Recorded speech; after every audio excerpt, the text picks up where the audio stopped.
Welcome back to the Good, the Bad and the Ugly podcast with me, Tony Murrell, proudly sponsored by Super Resin.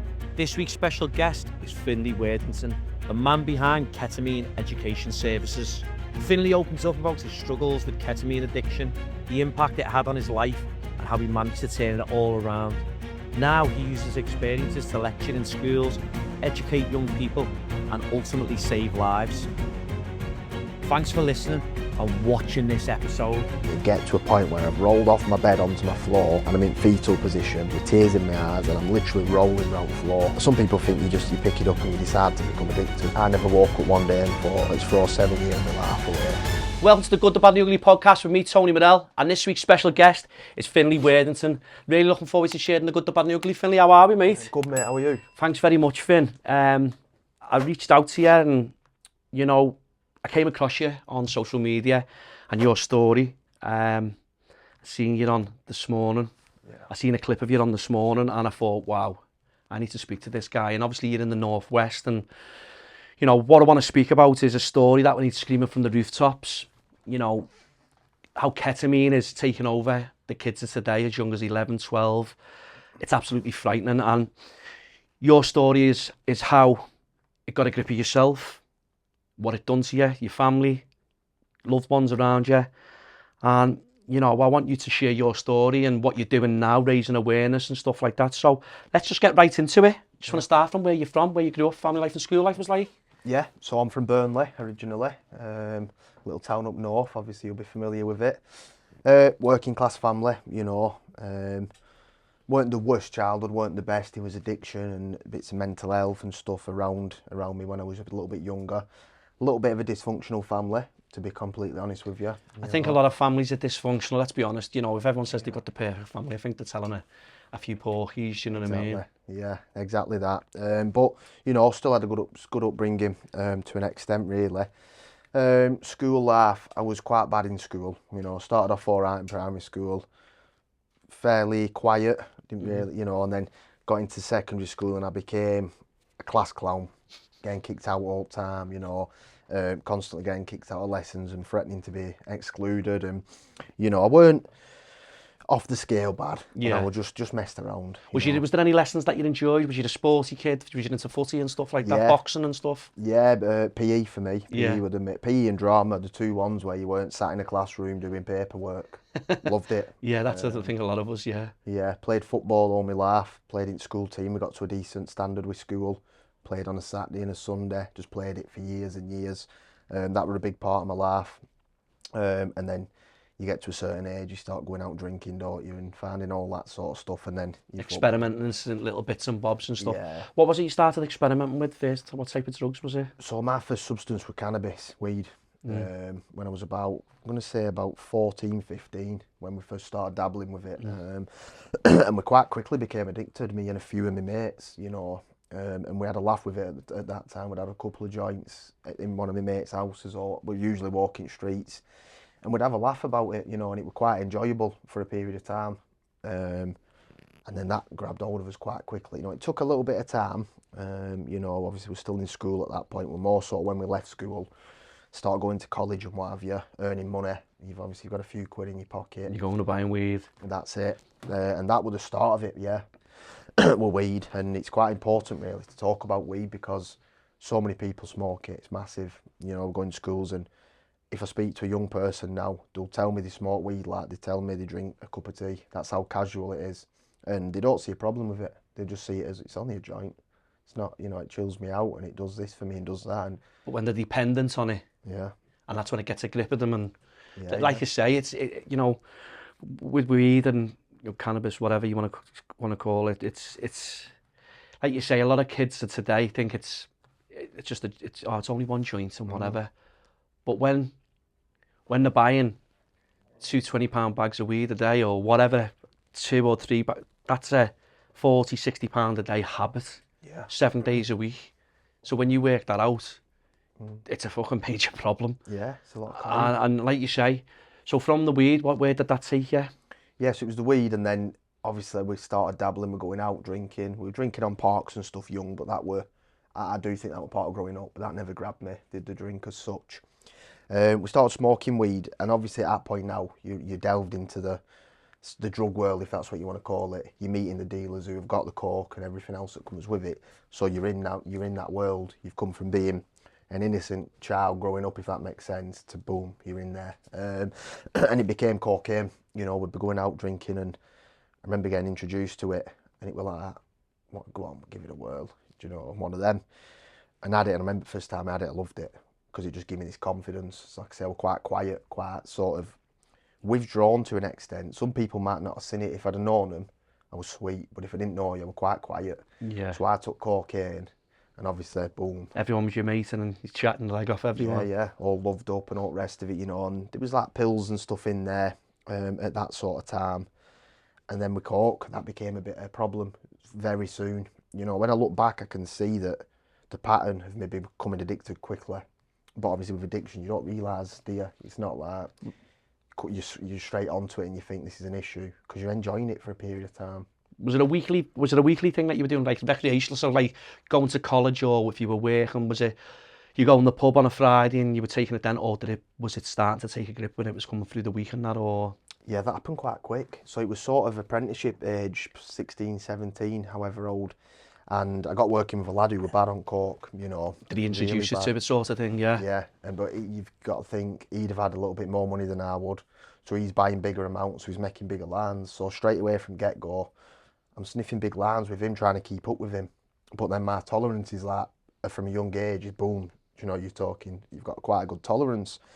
And then I started selling a little bit, I'm not sitting here saying that with Pablo Escobar, it was a tiny little bit, just because I was an apprentice, and I knew that I could sell it to a couple of lads and pay for what I was sniffing type of thing. So basically, you weren't making money, you were just making, what you were making, you were sniffing. Exactly that. And it got me quite quick, I remember being 16, and I've not been introduced to it long, and I remember sitting in my mum's bedroom. I don't think she knows this to this day. She knows all about the ket and stuff, but I don't think she knows this. And I remember sitting in my bedroom at my mum's and just sniffing it on my own, like it was nothing. I was just like chilling, but sniffing coke, and it weren't alarming. It was just what I did. It was normal. Did you think it felt it was just the norm? Yeah. But none of my mates were doing that. A lot of my mates, they've got quite straight heads. They'd have a joint and stuff and they'd smoke a bit of weed, but with drinking and other sort of stuff, take it and leave it. So I'm here doing this in my room. All my mates ain't got a clue. And like I said, there were signs early on. Really, in hindsight, I should have seen it coming, but I was young, naive, uneducated. You don't know addiction, do you, at that age? Of course, and from the coke and that, obviously from a young age, you're with the older lads and whatever, and he's taking bigger amounts, so you think you've got to keep up. How was you introduced to ketamine? How did that come along? Yes, it was dead simple. It was just a text. It was just a text message one day, and this was a festival, Beat Herder Festival, if anyone's familiar with it. And it was literally, like I say, so at this point now, we're taking coke, weed, pills, MDMA, the sort of party drugs as people call them. And I got a text off this lad. Sadly, he died a few weeks back actually in addiction. Did this lad, I'll not say his name obviously. And he just said, I've got some ket there. Then that was it. And I was with my mate, and I remember the discussion went something like, have you ever heard of this? And he says, don't think so. I said, go on, we'll give it a try. It's not going to kill us, is it? And went and got a gram of it. And we ended up sniffing it the night before this festival in his room. And I just remember it being, I don't know, just remember feeling completely detached. It's a disassociate. And I remember that complete disassociation from reality. And didn't really trip her out at that point off it. That sort of came later on. But I just remember feeling dead relaxed, all them voices in my brain just went quiet. Everything was just like boom, and it were a nice feeling. It really were. I'm not going to sit here and sugarcoat it and pretend that it was shit from the get-go, because it weren't. And then we got some more for the festival, and then even then, I remember that we got it in the first day of this festival. Everyone's setting the tents up, and I'm absolutely off my face. Couldn't even set my tent up. I'm just sat in a chair. Absolutely ketted out my mind. So it's there again, Yeah. As soon as I get my hands on it, I'm at it, And that's how I got introduced to it. Simple as that. A text message, due to the lack of my education or understanding, not knowing what it were, what it did. I thought I'll give it a try. And do you know what? Like, what I was going to ask you was like, what was the initial appeal? And that text message, basically, you didn't know what it was. And just, like you're saying, not knowing, uneducated and whatever. Not even being educated on it, but knowing about it. How, you know, how scary, what it can do and the dangers and stuff like that. So from that text message, that was it. You were straight away from the get-go, you were bang at it, like. No, I wouldn't say bang at it, but on a weekend it was there then. It had gone from cocaine to sort of cocaine and ketamine. It just become boom, they come hand in hand on a Saturday night, you know, whatever you're doing. But it very quickly crept into Sunday morning, I've got some left. I'll just have a little key, or, you know, which is what these bumps, aren't they, what they call them. I'll just have a bump, and then it progresses, doesn't it? Next thing, you're finishing work on Monday, you're going to pick some up, and it just progresses and progresses.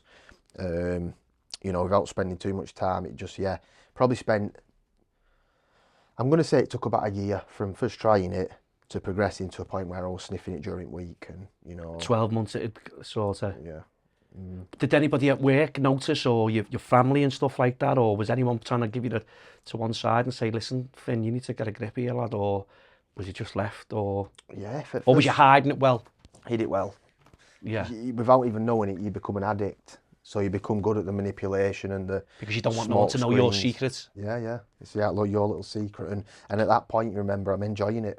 I'm having little trips. I'm loving the visual side of it. It's giving me that comfort that I wanted. So I don't want anyone to know about this, because if they do, they're going to pull me on it, and I'm going to have to take responsibility then and either stop taking it or let them down constantly. And, you know. Do you know what though, Finn? This is like, you're going into detail and stuff, and I was going to ask you this later on in the episode, but there's so many kids now, which is scary, 11, 12 years of age, going and buying ketamine. How, you know, is it because it's so cheap, and like people are, you know, because these kids are like, I've heard so many cases, people from around where I live, people in Liverpool who are now, you know, and their stories, and, you know, we had a guy on called Keelan Densmore, and he's from round here, and he's, you know, he was at the point of, like, you know what I mean, he speaks about it, and he said, like yourself, he just got a grip of him, and but he turned his life around. He turned his life around, where some people aren't so lucky. Yeah. Do you know what I mean? Parents are petrified of letting the kids going to school. I've heard, like, some kids, you know, in certain schools and whatever, like, they're taking them on the dinner, or they're taking it on the break, you know, as if it's a fucking, and the dangers, you know, what it does to people and stuff like that. Do you think kids are taking it because it's so cheap? I think that's a factor, 100%. I think the price, excuse me, is definitely a factor. To shed a bit of light as well on how cheaper it's gone. When I was sort of in the peak of my addiction, we used to pay £70 for an eighth, which is 3.5 grams for anyone who's obviously not familiar. If I were to go out now and buy the same amount, it'd be 20 quid, 25 tops. So you're talking under half price. So if you've got 4 kids in school, and this is a real story, you know, this is amusing, a real story without giving names and stuff. No, that's what we want you here to say, you know what I mean? If you've got 4 kids who get a tenner each a day, 5 quid each a day, they can chip in and get an eighth for ket. Well, you think at 12, 13-year-old, an eighth between 4 of them that's going to do a job, you know, it's going to do a real job on them. And then, you know, they're going to have it left over, like I did, a bit left over, and all of a sudden, 2-3 years down the line, they've already been sniffing an eighth a day. So then they're jumping up, and you're ending up with young lads at 13, 14, 15, now who've been sniffing it for a few years, but because they got it so cheap and they could take so much, they're sniffing half ounce, an ounce a day. So prices... A day? Yeah. Why has it got cheaper, do you think? Bashing it? Yeah, I think it's... They're mixing it with all kinds of shite. Yeah. Oh, it's sad, yeah. You see some at drug tests and stuff, what services put out, what's been put in it. I think it's the demand. I think the demand is that big on where it's coming from. I believe it's China and India and these sort of countries. I don't think they can get enough pure ket to pump over. So obviously they're thinking, right. So people are selling it off as ket, but it's not, because it's bashed to death. And that's it. And the stuff they're bashing it with now, some of it's got opiates in, and some of it's synthetic ket, and, you know, nitazine and xylazine and all these things that you can actually overdose on, you know. So now they're having to give out, it's not a worldwide thing, but they're giving out naloxone, you know what you'd use if you went over on heroin, because it's got, obviously I don't know if it's the nitazine or the xylazine, one of them is the opiate, and you can go over on it. So now you've got the risk of overdose off that, just that one cutting agent alone. That's scary, you know, and like, you know, what it does to people. People don't know the full effect of the damage it does. You know, if you can explain exactly what, you know, what you've experienced, but also what you've witnessed with, like, or people who've, you know, who've sadly lost their lives, or... Yeah, so it starts off with ket cramps, they call them. People are probably familiar with it, ket cramps. And from the get-go, they're painful, really painful. And that progresses them. This is my story, it progressed, you know. So start off with these pains, and it's almost like the worst bellyache you've ever had. It's absolutely excruciating. And for me, it progressed again, because you've got to, people say to me, well, when you start getting these pains or this started happening, why didn't you just stop? And it's like, well, that sounds easy, doesn't it? It sounds like the ideal situation. Addiction doesn't work like that. Once it's grabbed you, some people don't stop for anything, do they? And before long, I was seeing bits of blood come out. You know, that's where the sort in of... your urine when you were going to the toilet and that? Sorry, yeah. So going to the toilet and you get a little bit of blood coming out. And now I've actually openly said, it's absolutely insane to me, the fact that I didn't see that and panic and think I need to tell someone, I need to speak, reach out, get some support. I carried on and on and on until it became normal. Seeing blood in my urine became normal. I'd go to the toilet, and if I didn't see it, I'd think, oh, that's weird. So it actually had the flip effect of not seeing it was weird. Then you start seeing bits of jelly, and that took a little bit of while from the blood to the jelly. It took months, I'd say. And this jelly come out, now we've got to think, this is 2019, 2020-ish. And I've seen it and I'm thinking, shit, that don't look good. So I thought, what's the first thing I can do? Google. You know, we love Googling stuff, don't we? Yeah. You know, probably the worst thing you can do. So I Googled it, and I remember going through about 3 pages about ketamine, and everyone were positive. There was an odd little story on Reddit and stuff like that. But pretty much every single one was a positive thing about ketamine, about how it's used for alcohol withdrawals and mental health, you know, depression and anxiety in America. And so you've got to think, I'm seeing this and thinking, sweet, it's a good drug. You know, all what I'm reading is just justifying my addiction, not the fact that I've just seen the blood and the jelly. Yeah. Which now I've learned, the jelly is actually the lining of your bladder. So it's called the gag layer of your bladder, which is like the outer layer. So it literally, it's sticking to it and just corroding your bladder. It's eating away. Eating away at it, corroding it, and that's what you're seeing come out in your urine, is actually your bladder. Now, I didn't know that at the time. I just thought it's an infection. It's something, I didn't know. Yeah, and that progresses and progresses. Then you've got the kidney stuff, the liver stuff. People are having gallbladders removed. You know, I know lads with stents in the kidneys because the function's just not there. So they sort of cut off the function to the bladder and bypass it. I think. Don't quote me on that. What else is there? Oh, there's all sorts, and there's stuff. I speak to people, you know, new people each week that are actually educating me on something new. Yeah. You know, so I don't think we've got even half an idea of just how bad it really is. Yeah, so that was my experience with the bladder, the blood, the lining coming out, kidney pains. I thought I was getting liver pains, but I read something and believe that you can't feel pain in your liver. Don't know how true it is, but you get pains there, and they're bad, sharp pains. What else? You've got the stuff on your brain, waking up every morning. You can imagine shoveling all that up your nose.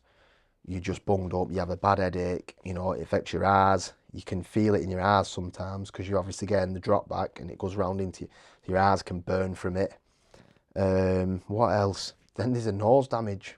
You know, my nose is absolutely knackered now from the coke and the ket. I ain't got a hole luckily, but a lot of people are getting holes just off because ket. of whatever they've mixed. It's just destroying the inside. Yeah. Of you. Yeah, it just burns your nose. So people now have got holes in the noses. Your nose don't repair, does it? So you've got a kid at 15-year-old with a hole in his whole life nose. ahead of them. Yeah. You know, then you've got the bags that is the go-to that people know about, the bags. And you'll be surprised how many people have them off the back of ketamine addiction now. A lot of them don't talk about it. Because they're embarrassed. Yeah. Yeah, you know, you've got, again, real story, a 19-year-old girl, and I was not seeing her in that sense, but I was seeing her in person somewhere, without giving too much away about her identity, and I must have been sort of speaking to her once a week for about 4 months, never knew. And then it come out that, yeah, she's actually got a bag, you know. So there's people hiding it well, and there's a lot of them. I think there's about 5 or 6 in the groups that I run that have got bags. This is what I'm saying, Finn. People don't know that the extent of damage like this drug is doing to our kids. You know, like I said to you before, there's so many people in this area, in Liverpool, in Manchester, you know, all over the UK. This drug is this is taking over our kids, and you just see it all the time, and you think how do we stop it? Because they're selling it for so cheap. But then also, it's like anything when you tell your kids, look, don't do that, and your kids go and do it anyway, right?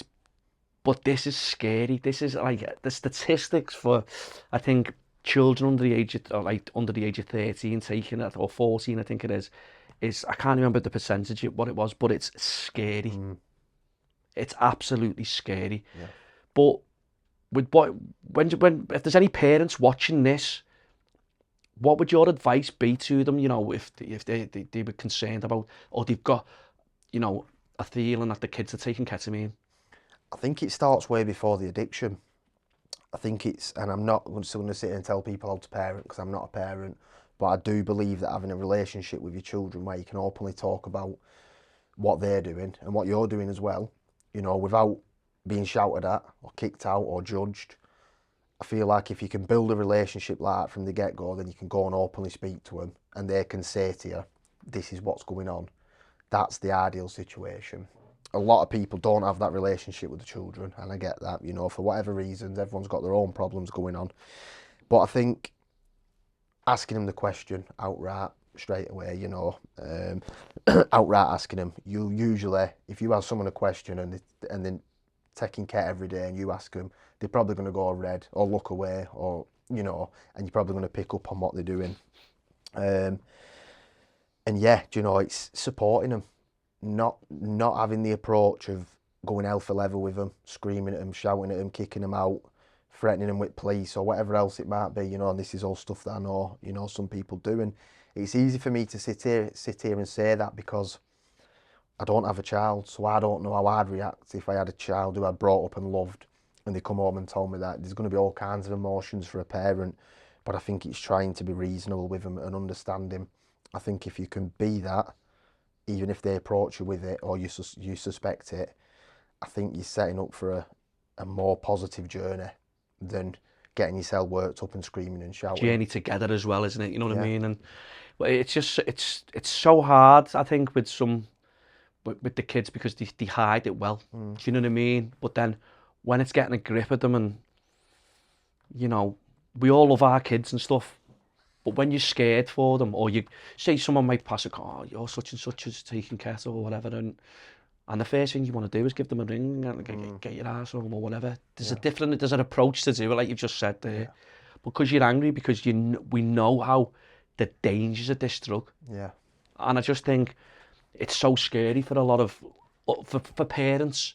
Do you know what I mean? Because we just want our kids to go out and live their lives, and then, you know, be a kid, and you know, they grow up into a great young man and a great young woman and stuff like that, and they're gonna do things that you don't agree with. But I just think this is just a total, you know, this is just taking over. What's your worst experience seeing others on ketamine? Yours or seeing others on ketamine?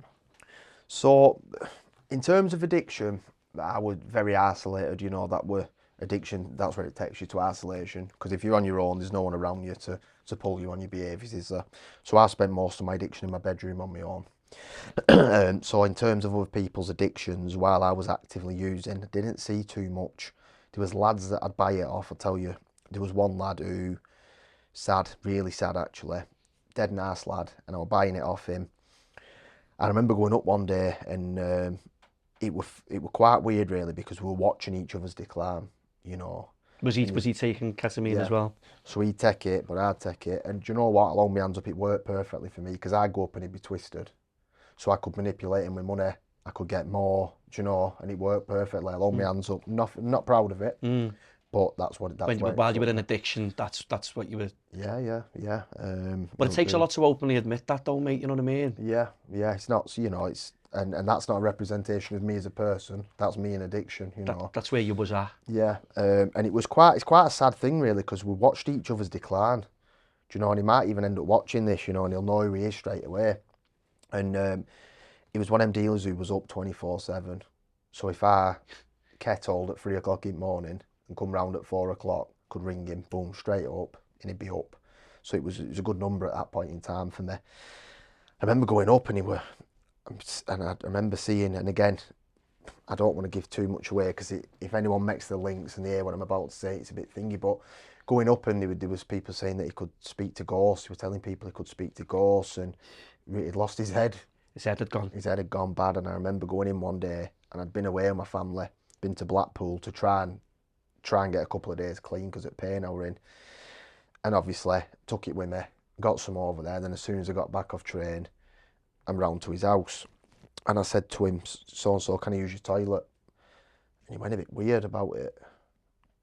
And he's like, can you not wait? And I said, I'm dying. Obviously, at this point, my bladder's absolutely shattered. I said, I'm dying, mate. I said, can I go or not? And he said, yeah, go on. And I've gone up, and I swear to God, have you ever seen Trainspotting? Yeah. That bathroom, that's what his toilet were like. It were bad. It were caked in blood, sick. I don't know what it were. And I went in, and honest to God, I nearly threw up myself. His sink were full of it. And he was that's how he was living in that. That's how he was living. And his bathroom, and obviously, I don't know why I tried flushing it and it won't flush. And I promise you, I've never seen anything like it. And originally, my first thing, I felt sick and thought, what the fuck's he doing? And then obviously, kicked in, I thought, wow, you know, lives on his own. This is what he's going through on a daily basis. And everyone had turned their back on him because obviously things start playing up, don't they? And it's so, when you hear it, you know, when you're saying that, it's mad how it gets a grip of people. And like you're saying, you know, when people are in addiction, and this is just from experience, you know, when they come on and spoke to us, I can only give that because I've not been in addiction. But what I'm saying is, like, when people get to that moment where they just like, they sort of give up, you know, where you'll clean up or you'll, you know, bit of your hygiene and stuff like that. It just goes to fucking, it's gone. Now then, everyone, sorry for interrupting this episode. Here's a message from our sponsor, Super Resin. They are specialists in resin driveways and flooring across North Wales and the North West. Whether it's a driveway, worktop or flooring, they've got you covered. For 10% off, use the code TGTBTU. Now let's get back to the episode. But you know, any parents that are watching this as well, Finn, who don't understand what ketamine, and when they might hear the slang with the kids, oh, such and such was in a kettle. What is a kettle? So a kettle is, the way I describe, try and keep it simple, it's hard to describe. It's somewhere in between being conscious and being unconscious, is how I can say it to people. So you're not flat out. You can get to sort of that's very close to that stage, but your brain's still actively working and you can still move, get up, do stuff, but you've no recollection of what you're doing. And it's when you don't even have to be a big amount depending on your tolerance. So if you've got these young people, it can be a small line, they take too much, and they're basically semi-unconscious, so they can do all sorts. I once kettled, and without boring everyone with the story, I was in my bedroom and I've purposely overdone it. I'm wanting to kettle at this point because I'm in that much pain, I'm that depressed, I want to be out, I just want to be out of it. And I've kettled, and all doors were locked in my house, you know, obviously I made sure my stepdad were on holiday, so it was like a green light. So I've been railing through these lines, kettled, and I've woke up and I had my dressing gown on, my bedroom door were open, I looked out at the window, my back door and my gate were open, and I was dead confused. I've just come out of a kettle, so your brain's absolutely pickled anyway. And I started getting these very faint little memories of being on a back street. And this little memory started coming back and getting stronger, and I don't remember leaving my house, but I live on a busy main road. 2 people have died in the last few years getting hit by cars on the road that I crossed in this kettle. And I've done it. I don't know where I was going, don't know what we're doing, but I've crossed over, I've gone round block and down the back street and crossed back over and come back in. And I've no idea why I don't remember. All I remember is being on this back street, which obviously means I've had to cross the road. So I've pieced that together. And you can imagine, I'm in this car, I wouldn't have been able to hear or see cars coming. Because you're that much off your head. Yeah, you're gone, aren't you? So imagine one of these electric cars, you don't hear them, do you? I'm crossing over, boom, you know. And it's happened. The amount of people that have drowned in the bath, being in kettles, because they're gone.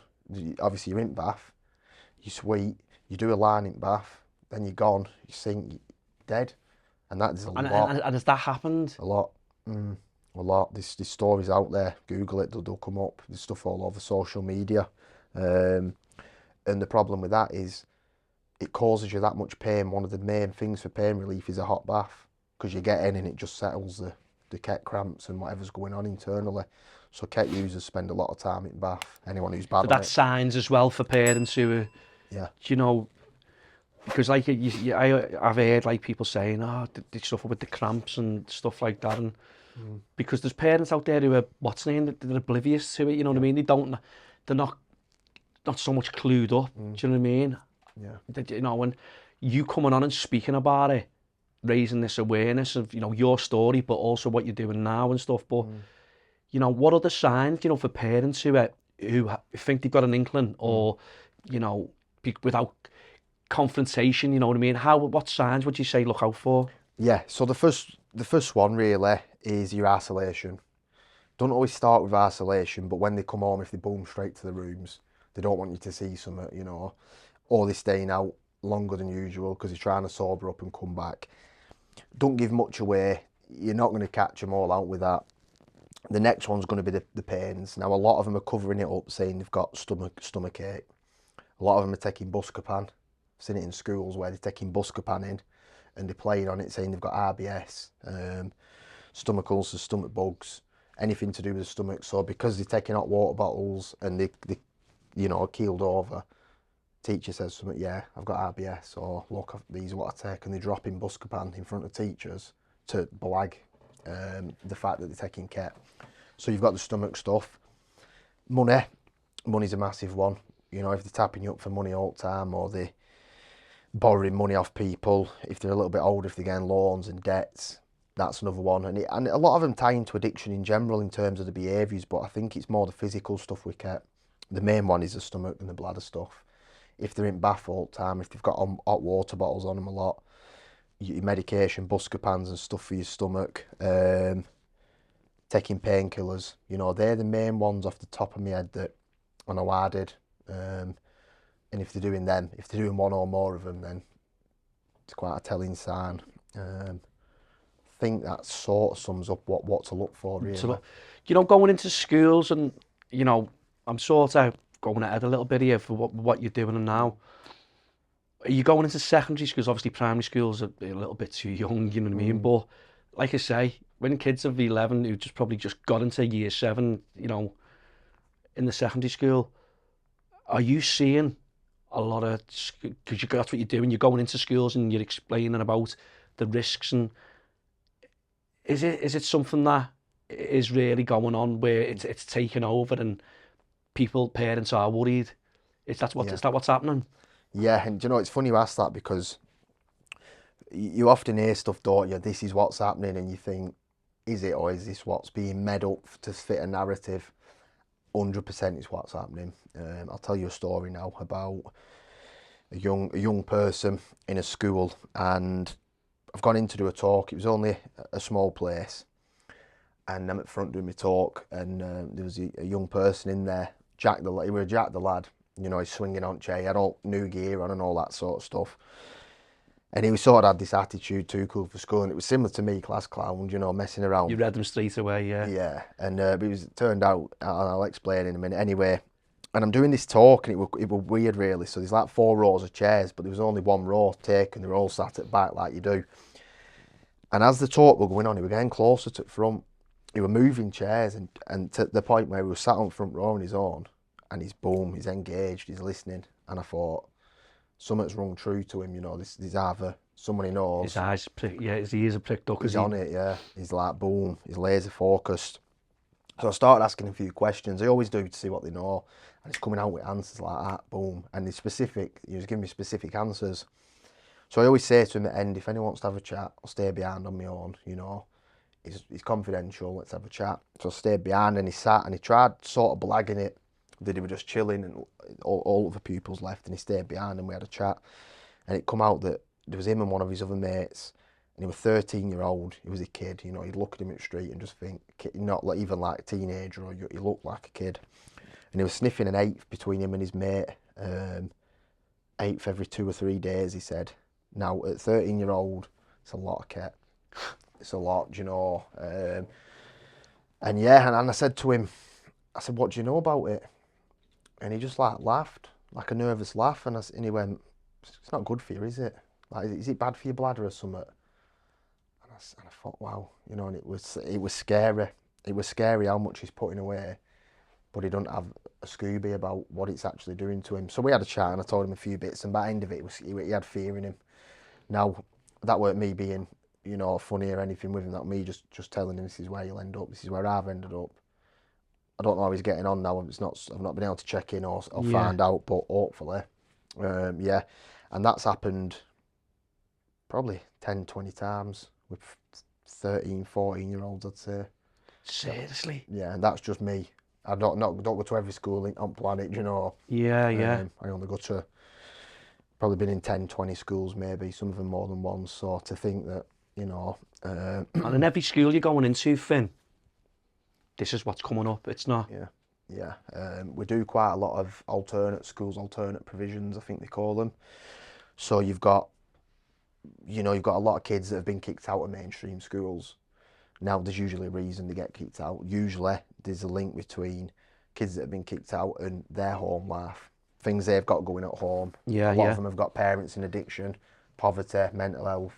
So there's big sort of correlation between that sort of stuff. But the amount in them schools, and I don't want to say this and give them schools a bad name, I don't, because I tell you something, the stuff they do with some of them kids is absolutely mint, excuse me. But yeah, a lot are taking it in them schools and they're dead chilled out about it. Yeah. You know. I've sort of jumped forward a little bit there, but it was just something that's on the tip of my tongue and I wanted to speak about that. But obviously going back to your story and stuff, we'll touch back on what you're doing and actually later on in the episode. But your story, so you got to a point where you were doing a lot in and you were going through all what you've just explained, cramps and stuff like that. What steps, when did it come to it where you thought, I need to make a change, and what steps did you take? I think the turning point was for me, and do you know what, it's quite bad really. I'd almost not forgot this thing, but put it to the back of my memory, was the sort of the severity of the cramps. And I've rung the ambulance a couple of times. I've been to A&E, don't know, 5 or 6 times, where I'm thinking something's packing in, something bad's happening. And I used to do it, and it happened quite often, this, where I'd be on my bed and the pains would kick in. Usually I've run out of kit, so the painkiller, that, you know, it's not, let's not glorify it, but it's a painkiller. It's wearing off, so now the pain's kicking in, and it'd take minutes and minutes, and it'd build up, and it'd get to a point where I've rolled off my bed onto my floor, and I'm in fetal position with tears in my eyes, and I'm literally rolling around the floor. And that's not an exaggeration to make it sound, you know, worse than what it is. Genuinely rolling around the floor in absolute agony, can't stand up to go and try and help myself with whatever. I'm just done, I'm on the floor and I'm goosed. And it was that, the second, the third time that happened. The first time it happened, I thought, you know, I got over it, got through it. In fact, I rang ambulance first time and they come, checked everything, and they went, it's not up with you. And I was like, no, there is. I promise you there is. Like, something mad just happened and it shouldn't have happened. And then I told them, they said, have you took anything? And I told them, they said, right, it's probably that then. They couldn't tell me this is what's happened, because it was years ago. So I just left with it, and I thought, that can't be good, but carried on. Did it a couple of times, and anyway, after probably the second or third time, I thought, I can't keep going through this. What happens if this is damage? It's going to keep happening and keep being done. You know, and then there was sort of the external stuff. The biggest thing for me, other than the pain, was my family. I was about to say your family, and yeah, it was seeing what I was doing to my family, ripped them apart. ripped them absolutely apart. My dad's in recovery, recovering alcoholic and drug addict. And he rung me one day and he said, don't even know why I'm fucking sober anymore, Finley. He said, I don't, like, what's it for? He said, because I'm not sleeping. I'm going to work, I'm stressed. He said, I'm not enjoying life. He said, I'm just sat up constantly thinking that you're going to get found dead. He said, I think it was a couple of days before this conversation, he said, I was sat in garden planning your funeral, thinking about me carrying your coffin, you know. And at the time, it sunk in. You can't not hear it, can you? But my using went up because I can't stop. I can't see a way out. After this conversation with your dad? Yeah. My dad's my best mate, you know. We're like that now. Me and my But dad Finn, love do you know him when to you bits. say you got that phone call off your dad, did it not go in and just like, because you were at the height of your addiction, was it? You were just...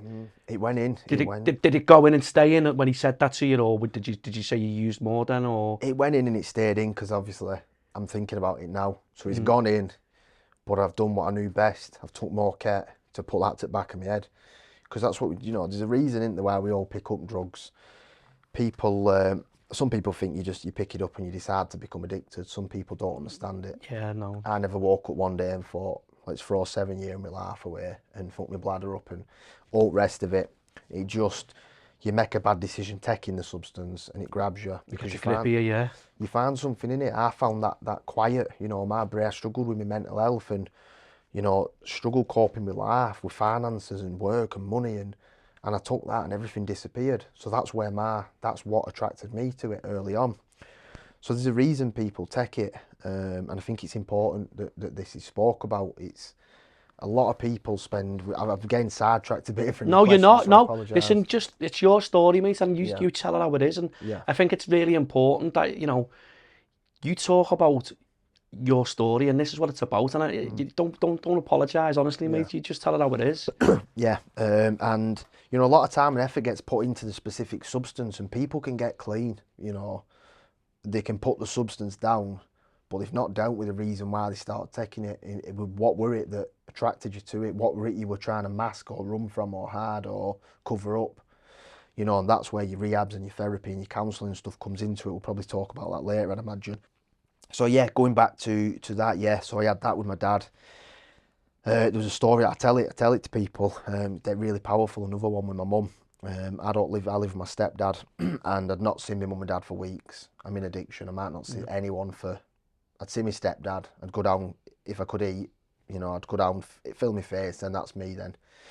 And yeah, I'd not seen my mum for probably about 3 weeks, and I were rough. You know, So I'm about 13 stone now. At this point, I was about 8.5 stone. And I was pale as a ghost. I had massive bags. I had a long beard. My hair were long. I looked fucked, to put it bluntly to you. Yeah. And I was going to pick some ket up. And my mum's finished work and she's walking past my house. It's a gable end, so we've literally gone boom into each other. And I remember, she looked at me.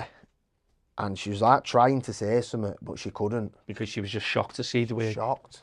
She was heartbroken, shocked, gutted, disappointed, probably a bunch of emotions. And I said, are you all right? And I always used to pretend everything were all right, mate. You do, don't you? Are you all right? Have you had a good day at work? And she's like, you could tell she's thinking, don't talk to me about work. And yeah, I can't remember what she said. I don't even know if she said anything to me, genuinely, I can't. But I remember I looked at her and I seen a tear start rolling down her face. This is on a main road during the day. And yeah, and you know, in hindsight, I should have given her an hug and walked home with her and gone and had some tea and tried making an effort. And I pretended I didn't see it. You know, that sticks with me to this day, that leaving my mum crying on a main road because I was that much of a coward. I couldn't look and accept that I'm doing this to her. So I just give her a quick, put one arm round, I said, right, I'll see you later, I'll ring you something tomorrow. Shot off to go and pick my ket up because this is happening, but addiction's that powerful. While this is happening, and as heartbreaking as it is, my brain's still thinking, not my mate, that lad's waiting for me to go and pick this up. That's more important, because... Yeah. And do you know what though, Finn?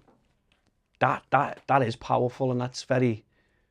You know, people who are in addiction, you know, the ones who are closest to them, the ones who care about them, Yeah.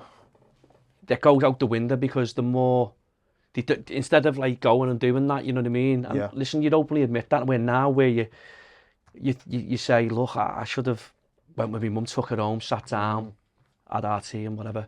Because you're in the height of your addiction and what you're saying, you're more interested in going to pick your cat up and stuff like that. And I think you're not the first where there's been situations probably like that where people go, they were more interested in getting the drugs and whatever, because that's what, you know, and hopefully people who do see this, will think twice about doing what they're doing, do you know what I mean? And trying to turn their lives around, and hearing your story and that. But hiya everyone, sorry to interrupt this episode, but here's a quick one from me. If you're enjoying the podcast and you enjoy what we're doing, you can now buy us a coffee. It's a simple way to keep those stories coming. No subscription, just that one-off bit of support. The link's in the description. Now back to the episode. From there, what steps did you take? I was getting pressure put on me then from my mum and my dad, from the people around me. They'd seen that I was killing myself. My stepdad used to come and check up. He used to come and knock on my door and wait for me to say something, and then that rate, just so he knew I were alive. He used to come and literally check I were alive. And, there was all this stuff going on, and they were putting this pressure on me, so at this point now I'm struggling to work. I've gone through all jobs you can think of with lads that I know in construction. I've let them all down, bailed on them, ducked on them. Starting to get a name in working industry, Don't give them a job and all that. Yeah. So it was like, I thought, shit, I was sort of backed in a corner. So I started convincing myself, started thinking, well, maybe if I go and try this rehab, maybe it might work. I didn't have much faith in it, and I just thought, keep all them happy, it'll get them off my back, and let's just see. So my mum and dad did all footwork for my first rehab. Out of desperation. This is quite important as well, because there'll be a lot of parents that'll hear this, that it'll ring true. Yeah. And obviously told them all, I'm going to go away, I'm going to change, I'm ready. And I pulled wool over everyone's eyes. I told everyone I was ready to change, and everyone's like buzzing, we're going to get Finley back, this shit's going to stop. Went away and I did my treatment, and I knuckled down to an extent, but kept a lot of stuff back, and weren't going to meetings, weren't doing what I was being told to do. I thought that I knew best. I thought, I'm youngest in here, I don't need to listen. Yous are all different to me, because I'm only 21, whatever I would have been. You might need to go to 6 meetings a week or whatever you have to do. I don't need to do that. I'm different to you. It's a different substance. You don't know about it. Dead egotistical. And I come home and I did 3 months and I relapsed. Now, the most important point in the whole, that story, was the fact that I went in that rehab for my mum and dad. Not for yourself? Not for me. So, and you hear it a lot, of people. Some people openly admit it. They'll openly admit, my mum sent me here, or my dad sent me here, or whatever it might be. And I believe you can get sober. You can get sober off doing it for someone else, but it's staying sober. Because, if you're not doing it for yourself, part you still wants to use, part you've not thrown the towel in, so it's in back of your mind. So when there's triggers there, you know what I mean? You want to cut that all out, and well, there'll always be triggers, but I think it's more, you have reservations, I call them, and a lot of people. So you've got reservations in your head. If you've got reservations that you're going to use if this happens or if that happens, you're almost basically saying, I'm not done. So there was a couple of rehabs in between as well. Without going too much in depth, again, mum and dad putting pressure on me. I went into one rehab, walked out after 2 weeks. The guy who was the manager come and met me in person, and he said, Finn, you're an arse lad, I can see something in you. These were his words, I can see something in you. Please come back, He said, we want to have you back. We think you'll do well, And I said, yeah, people please him. I thought he's a proper sound bloke. I'll speak to him now. He might watch this, I don't know, but he'll remember it well. Proper nice bloke, and I've got nothing but time for him. Steve's called, he probably won't mind me saying his name. And so I went back and I did a week and walked back out, and I ended up walking home from Bake up to Burnley. So it's only a couple of hours if you walk it, maybe an hour and a half, but it's quite late at night. First thing I did, as soon as I got back in Burnley, I had someone waiting to drop some off, pick back up, and I remember going sitting on this bench next to a river. This was one of my really, really low points of my addiction. and I picked this 8th up, and as soon as I got it in my hand, I just poured a big thing on and just threw it up my nose. It was on the main road. I didn't care. I'm not bothered who sees me now at this point, you know. All I want is that up my nose and it to kick in quick. And I've gone and sat on this bench and I'm flying this 8th up my nose, and I got to a point where I pretty much kept hauling. Now it had been raining, the river were flowing quick, and it was dark, and I'd lost my vision at this point. And I sort of remember knowing I needed to get home. Couldn't remember where I were, what I was doing, and I could just hear this water flowing, but I couldn't see anything. And it's the first time in a long time I've been scared in a kettle, because I'd done it in my bedroom for so long. I sort of knew I'll be all right. Yeah. And my mate tried ringing me, and he rung me, and I remember hearing his voice on the phone, and then my phone died. So anyway, big do's, little do's. I've come round a little bit, and I've managed to fucking wobble my way home through this grass next to this river. Dangerous, really dangerous. If I'd have fell in it, it wouldn't have been one of them where You would have gone. Yeah, yeah. And my mate were outside my house, so they'd sent a big search party out. Someone had rung someone, he'd rung someone else. My mum had been told, my stepdad, my dad. So now everyone knows I've walked out of rehab. I've picked up because someone's seen me picking up. They all know I've picked up, but they don't know where I am. So they're probably thinking, where's his head at? What's he doing? You know. And my mate was stood there, just had an operation on his knee, and he was stood there on crutches, and he'd come out of his house 10 minutes away to try and come and look for me on crutches. So I've got a lot of respect for him as well. So yeah, and then tried to go in another rehab, and it's messy, you know, and it's important that I speak about this. Yeah, yeah. Some people will see me doing all right now, and they think that I went into rehab, got clean, come out, and that's me done. It's not. Do you know, I've had relapses, I've had blood, sweat and tears to get into being sober. So it's important that I mention it, and I'm honest with people about it.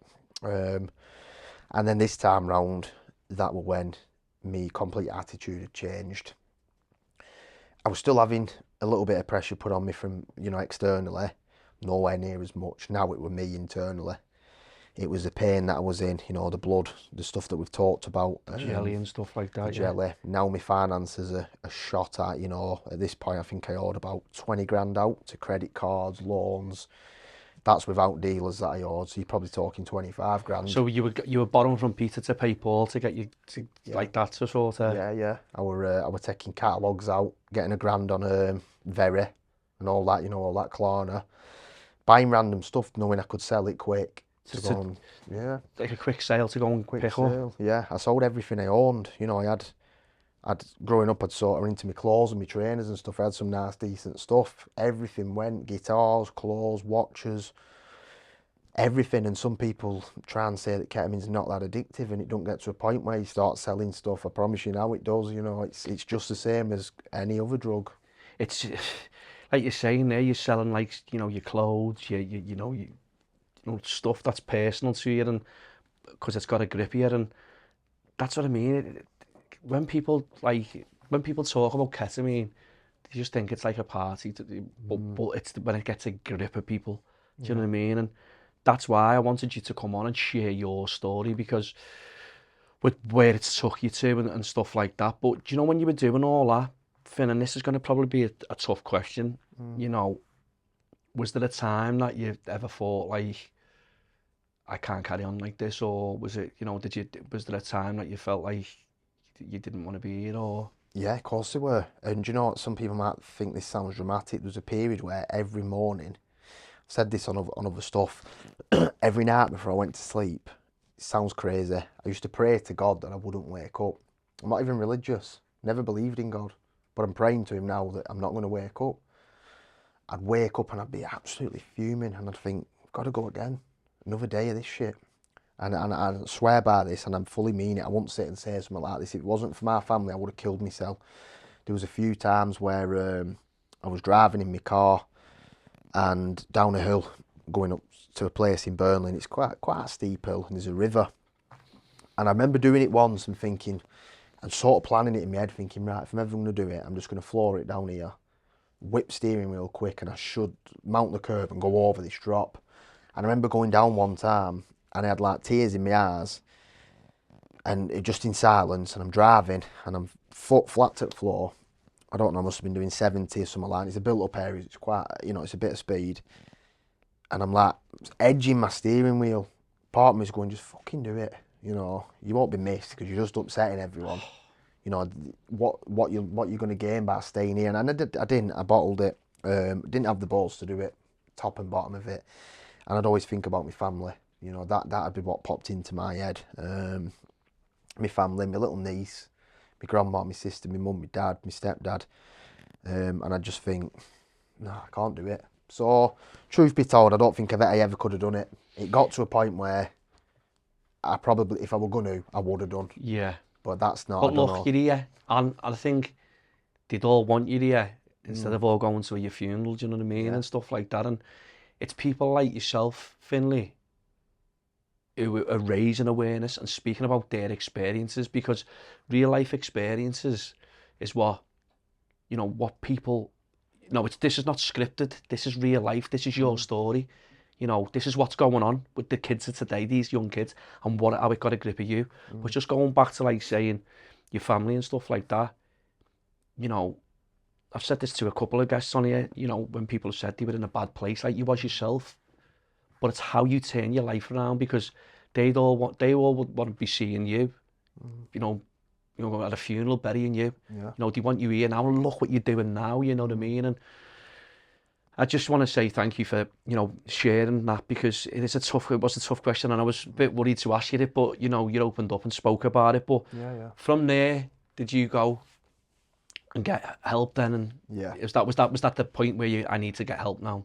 Yeah, it got too dark. It was like, I can't keep doing this.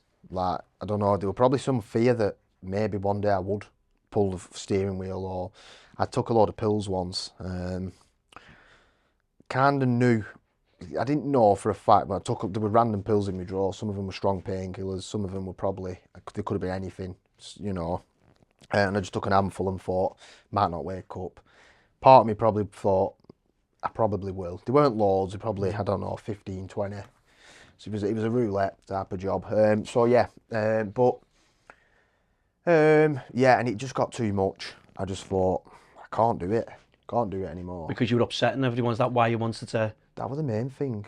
And that and the pain, you know, and I thank the pain me. Some people, obviously, who are in active addiction, it's like, I just want this pain to go away. But for me, without that pain, physically, it might have took me a lot longer, truth be told. I might not be sat here now.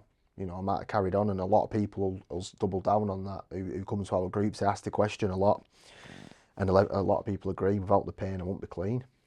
So, yeah, so I started having, it was me then that started saying to my mum and dad, what else can I do? Where is, you know, so we got engaged with a local drug and alcohol service, and started having key worker sessions. Weren't really doing much, truth be told. I was going, talking about where I were at. Nothing was being done as such. We were just going, lip service, go and have 20 minutes, then that's it, back using. And it was almost felt like a waste of time, but what was happening with me doing that was me showing them that I'm willing to change. They're probably looking and thinking, Finn, you've had 30 grand in funding. You've fucked it all up. You know, you've got to prove to us now that this time it's different. And that's what I was doing. I didn't know it at the time, but I was that desperate. I'd go and sit in a room for 20 minutes if it meant that something might come of it.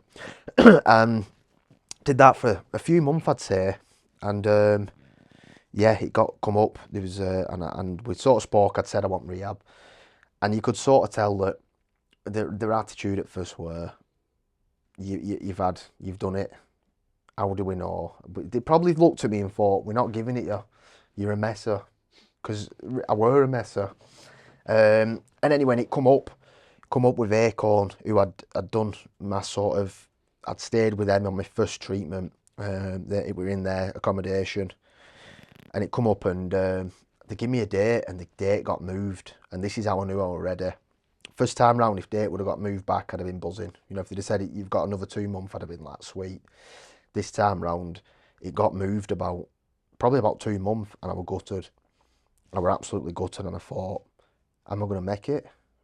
Is my body going to shut down? Am I going to have an heart attack?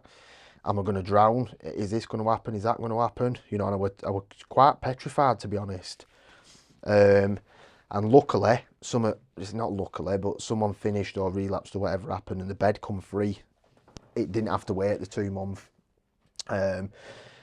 My attitude this time were, I'm going to go in, whatever anyone tells me to do, I'll do it. You know, if I've got to sit in a group that I don't want to sit in, I'm going to do it because I need to get clean. Because if I don't go and do this now, either Ket's going to take my life, or driving, I used to drive on it, I'll crash and die, or, you know. Or take someone else's life. Take someone else. It's going to go really, really west. And yeah, so I went in and I just did everything. I absolutely did all the work they give me. I did as much as I could, put everything into it. I would go into groups, you know, Alcoholic Anonymous, Cocaine, Narcotic Anonymous. I did the 12 steps. I identified as an alcoholic for 5 months just because I needed to do the steps. My dad had done them, he got sober. Everyone else were raving about them. I thought, I'll do it, you know. So I went and sat with a load of alcoholics. Nothing in common other than that we're addicts. Yeah. Anything other than that. I think youngest one closest to me were probably 20 years older than me. So I can't go in and talk to them about football, well, boxing or fishing. Yeah. Something that you got something in common with and stuff like that. It's just recovery, and which did me good because it built my recovery capital up and I got a little bit of an understanding of stuff. So yeah, and I just did it. I just did what I was told, really. I sort of went in, and from the ego that I went in the first one with, that I'm different, I went in and thought, we are all the same. You might be 20 years older, you might have been into crack, heroin, coke, whatever. But we've all got an addiction, haven't we? That's the thing, isn't it? We're all the same. People separate addictions and they think they're different. They're not. We're all, if you're an addict, you're an addict, you know. There's a saying, what is it now? Can't remember what a guy, we'll get onto that later on, but one's wet, one's dry, they all get you high and they all kill. That rate, and it's true, innit? It's something that sticks with you, yeah. Stuck with me, that. Richard, who called, told me that. And yeah, we're all the same. You don't take the substance away and you look at the consequences and they're all the same. Yeah. You know? So yeah, I knuckled down, did what I needed to do. And yeah, my attitude was just different. I thought, I'd literally, when you say throw towel in, I'd well and truly thrown towel in, you know, and I thought, I just put it on them. I thought, my best thinking is what got me here. This is a saying in recovery that people say, and it is. My best thinking and my ego is what got me 4 rehabs later to in a new rehab. So I thought, you tell me what I need to do and I'll do it. So I did. And yeah, touch wood. It's worked this time, you know, we've put in the proper work in. And where you're at now, but like obviously what you're doing with Ketamine Education Services and, you know, that's what you've put together, that's what you've built and you've put together. What is it that you offer, you know, what you do? I know we spoke a little bit at the beginning, we sort of jumped a little bit. What, going into schools, workplaces, is that, you know, is that what you'd offer, or? Yeah. So basically, I set it up just briefly off the back of our talks about going into Alcoholics Anonymous and CA and identifying as anything but a ketamine addict, because I couldn't. And if I said I was a ketamine addict, people would go, why is he saying that? This is AA. Do you know? Or if I said it in a CA, people come up asking me, what is it? Is it bad? Is it a big problem? So it's like, you're closed off then to doing that because it's just more headache than it's worth. So we set up one meeting in Stockport through ACOM. You know, they said, we'll give you a room, we'll give you what we need, you set the meeting up. So we did, we set it up. A few weeks went by, boom, took off. You know, we're getting 30 people a week after about 2 or 3 months, maybe four. And how were people contacting you and stuff like that through social media? They were just turning up originally. We're all in an ACOM building, so it kind of through ACOM. In the background, I'm thinking, there's a need for this. There's no services, there's nothing in place. So this is where Ketamine Education Service stemmed from. I had a few conversations. And we set up, we got the logo, the branding, set up the social media. Then we set up a group in Burnley, an in-person group, which is obviously where I'm from. I moved to Stockport after my rehab in a flat, so that's why we're doing the Stockport one. We set up another one in Stockport, then we set up 2 online ones, and it got to a point where they're all doing well. You know, they were all, and I say doing well, it's not well, because you've got people on there that are struggling, but they're offering. It's people are wanting to come and speak, and you know, because it's that, you know, there's that many people taking this drug and they need help. Is that right? Yeah, it's bittersweet. It's like, they've got somewhere to come now where they can talk, be understood, feel safe. They didn't have that. I never had that. So it just gives them a bit more of a chance, doesn't it, of getting clean. So yeah, so now I think we've got 3 online meetings, 1 in-person meeting. The online ones, we get people from all over the world. We've had people from America, someone in Turkey, random little places, you know, and they're saying they seed it there, you know, so it's not just, this isn't just in England, this is spread out. It's worldwide. Yeah, we're going to schools, colleges, we're just starting to go into prisons, unis. We do talks with sort of probation officers. We've done all sorts, we've done absolutely all sorts, and if someone says to me, Finn, can you come and give a talk to us, I'm there, you know, and I don't charge. I've been doing this now probably about 8.5 months and I've never charged one person, you know. Unfortunately, we've just got some funding off a person.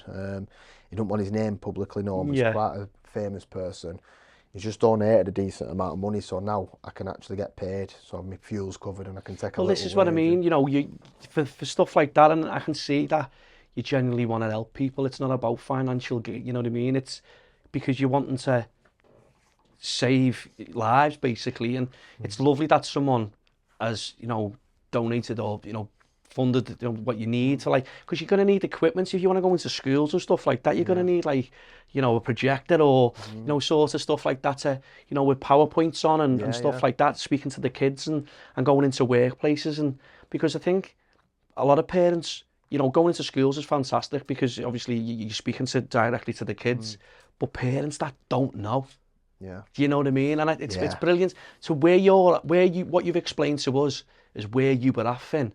That's brilliant. That's unbelievable, because you've got to be proud of yourself, mate, because like you're saying, you didn't want to be here, but you are here and you are making a difference. Do you know what I mean? And that takes a lot to come back from that, where you're saying, you know, and you relapsed, and that's what happens when people, you know, people do relapse. Yeah. But it's how you come back from it, and it's what you're doing, and it's great to hear that you've got some kind of funding now. And I think there needs to be more people like you. Do you know what I mean? I had a lady message me, funny enough, and she's involved with a service in Liverpool, and it's absolutely, you know, when I said to her, I've got a gentleman coming on who's, you know, and I explained to her who you are, and I'm going to get it on later in another episode, because it's something that, and I'm sure, I think she works with Older Hay or somewhere like that, you know, the children, because the amount of children that are being admitted, it's mad, to it, but it's fantastic to what you're doing. So you still, how can people obviously contact you, you know, is it just on social media, or do you have a website as well? Not just yet. We will have one set up in the next couple of months. So we're on Insta, Facebook and TikTok. That's the logo. What's the handle? So it's Ketamine Education Services? Yeah, Kes, K.E.S. I think it comes up off that, or it's Ketamine Education Services. Yeah, we've got quite a few things booked in over here as well, Liverpool, and we're up and down country. You know, we've been down Birmingham, London, all over. You know, all over. It's like I say, if someone wants us and we can make a difference, we'll be there. I think going into schools, anyone watching this, and like, you know, all over the UK, I don't just say the Northwest, because we're based in the Northwest. This, you know, I know for a fact you're going to be going into schools up and down the country, and I hope I get a message off you saying, Tony, you weren't bloody wrong. You know what I mean? Because, like you say, it's something that we need to get a grip of and stuff like that. But also, Finn, you know, if there's someone watching or listening who's struggling themselves, or they know a family member, or, you know, what would you say to them? Yeah, first things first, you've got to reach out. You've got to find your local drug and alcohol services. Start being honest. You know, if you keep sugarcoating stuff and lying to yourself and to other people, you will struggle to move forward in any way, shape or form. The minute you start being honest, when someone says, have you used it, and you say, yeah, no, I've not done it, or I've only used 1 gram, but you've used 3, because it happens, I did it. The minute you can look at them little behaviours to start off with, start being honest, that's the massive first step, because you feel, it's kind of weird, you sort of feel like you're taking responsibility now, so you're not pushing it away and lying and manipulating. You're saying, yeah, I have used, I'm struggling. And you're opening yourself up to help. Reach out to your local drug and alcohol services, let them know what's going on. Things are getting a lot better for ketamine. People are getting training, staff are getting more understanding. There's people with lived experience getting job roles, you know, so people have got bad experiences from 2-3 years ago, 6 months ago, where they weren't understood by GPs. hospitals, drug and alcohol services, detoxes, rehabs, everything. You know, they felt misunderstood. They felt like nobody knew what to do with them. Things are changing. So reach out for the support, you know. Have a look at our social media. We've got the online Zooms for anyone across country or world to jump on. Have a chat, you know. We've got group chats that you can be added to with users and family and friends, 2 separate ones. There's Birchwood doing meetings. There's Alicia House in Burnley that have got something specific to Ket. I know there's one in Manchester now, Ketamine Anonymous. There's one at Alicia House. So there's stuff being set up all over. And I just put them in their purpose. Hopefully people might listen and think, oh, that's near me. Or there's people doing great work. So reach out, find support. Have a look on social media. There's all sorts of stuff now about stories and services and help. Yeah. And, you know, we're in a lot better position than when I first tried getting clean. Something I want to touch on quickly. Go on, that's fine, Finn, that's fine. Yeah, and I shouldn't do it. You know what? I've done a few things, right? And you read comments and people put posts on. So 99% of the time, everything's dead positive around addiction. Anything I put on, talk about, it's well done, or thanks for helping with this, da-da-da-da-da. There's a small minority that puts stuff on about it being a choice, you know, and this sort of stuff. And a lot of people seem to think that when I come on doing this stuff, it's looking for sympathy. I've read it a few times. People I know as well. Don't make bad decisions and go looking for sympathy. So I just want to make it very clear that I don't do this for sympathy of anyone. I don't need sympathy, you know. I've nothing to be sympathised for. You know, I've been in a bad place, fucked up, I've made mistakes. I've caused big problems. But like you've just said, I have flipped it round. I've took accountability and I'm on the other side now. So just to clear up for anyone that thinks... Listen, Finn, is you after don't need to... sympathy. Do you know what, mate? I'm going to be honest with you. I think I reached out to you, I think it was. You didn't reach out to... I reached out to you and I seen, like, you know, what you're doing and stuff like that. And let's be honest, mate, we all make mistakes in life. You know, many mistakes. You've owned it. You know, right, when you were at the height of your addiction, listen, you said yourself, I wasn't a very nice person. Who is when they're in a height of addiction?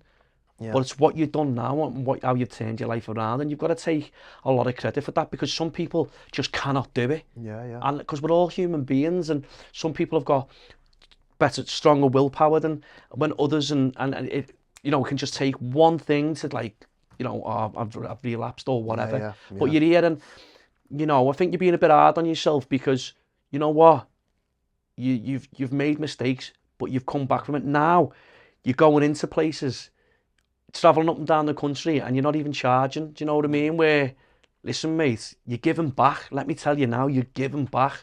So that goes a long way. You know what I mean? So you got to be proud of yourself there. But another thing I want to talk about, mate, was how I come across you.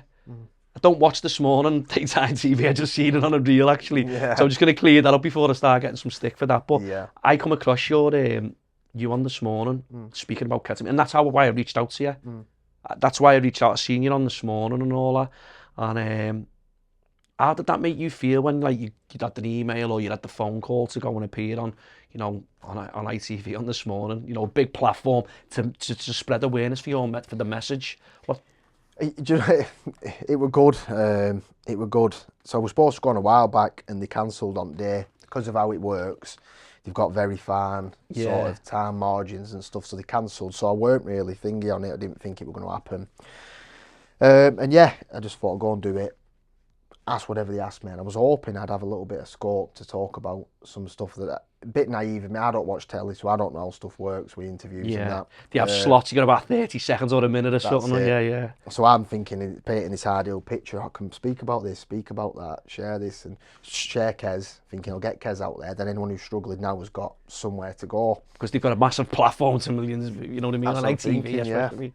Anyway, I've gone on and they've asked a few questions, and they were quite basic questions, really. They weren't like we've spoke about. They were quite surface level, because it's morning telly. And I get it, 100%. But I was trying to go a bit deeper, and they was apologising, saying, I don't know, I hope no one's been offended and stuff like that. And I'm thinking, well, this is a deep topic, you know, we can't be sugarcoating stuff. We need to get right into it. But I answered a couple of questions, and I was thinking that I might be able to, and one of interviewers, I don't know his name, the bloke said, we need to be going into schools and educating. And I was literally just about to say, well, that's what we do at Kes, you know, we're up and down country and that's what we're doing, thinking that for anyone who's got a school, then they know where to go. And he sort of, I don't know if they did it on purpose because, you know, they're not allowed to advertise stuff, I believe, now. So I believe they get fined if for logos or if I would have mentioned Kes, because it's free advertisement, I believe they get in trouble. I didn't know this at the time. But he cut me off, so I'm thinking, like, why has he done that? Took it to heart a bit. I'm thinking, a bit rude, weren't it? You know, but I know why they did that. Well, I think I do anyway. So yeah, it was all right. We didn't speak about too much stuff really that I think that you wanted to touch on, to go a bit deeper, because like you say, you know, you want to get the message out there, and you also want to get, you know, Kes out there as well, because it's saving lives. It's you know, you're raising awareness, you're doing something, but unfortunately, you sort of were cut down a little bit where they didn't want you to do it. Obviously, yeah. And do you know the thing is as well, right? I'll be honest. I'll leave here today and I'll walk out and I think you did shit. I do it with anything.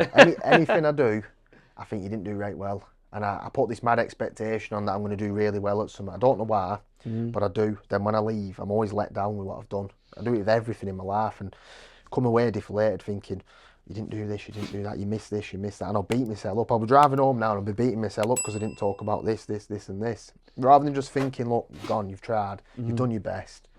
Listen, it's mad, isn't it? And do you know what, Finn?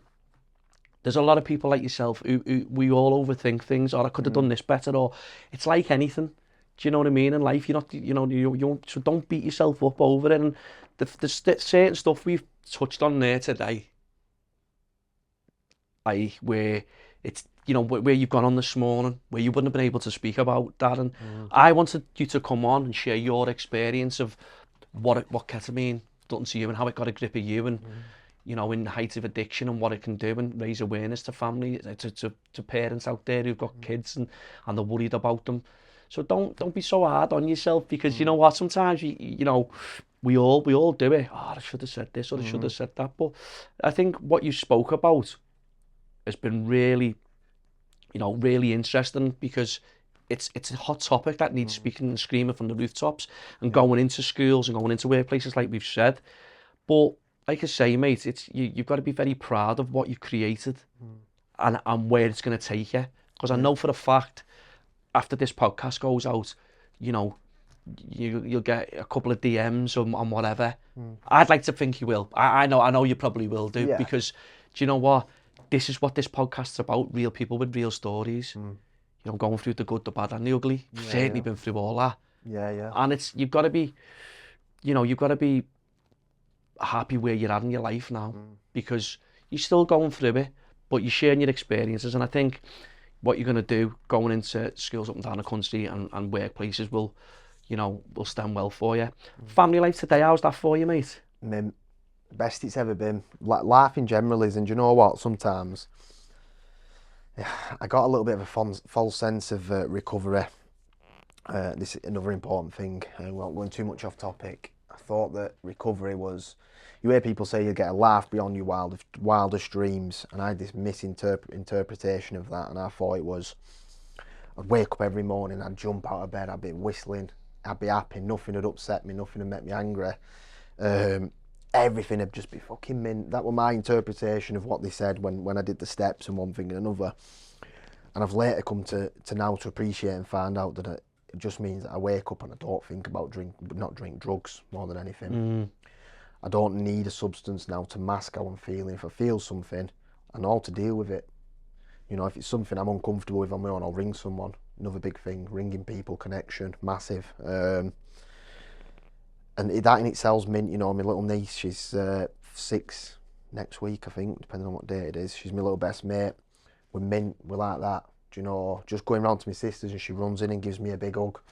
It's Uncle Finn and all that, like, you know what I mean? You know, we love each other to bits. She loves me to bits. I can tell by how the relationship we've got. My mum and dad and my stepdad and my grandma all telling me that they're proud of me.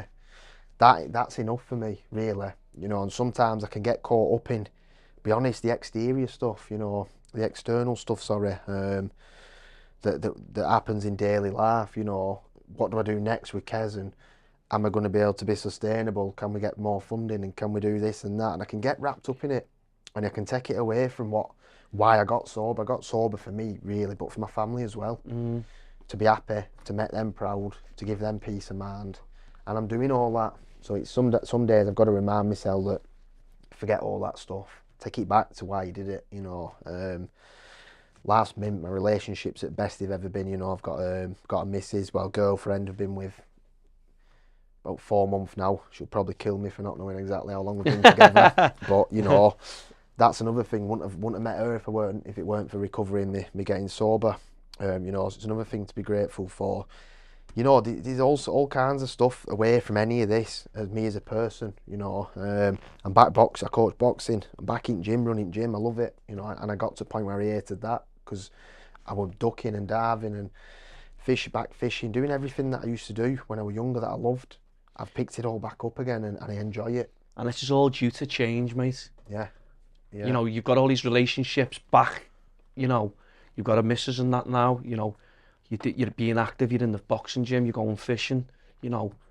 While you were doing all the other carry on, none of this would be, you know, this wouldn't happen. So you've got to be very proud of yourself, mate, and, you know, take a lot from what what you're doing. And 1,000,000%, you know, you've got to stick with what you care. I'm telling you, mate, because people like you live life experiences saving lives because you've lived it. And when you go and speak, sometimes you've got to speak a bit graphic and whatever, but it's real.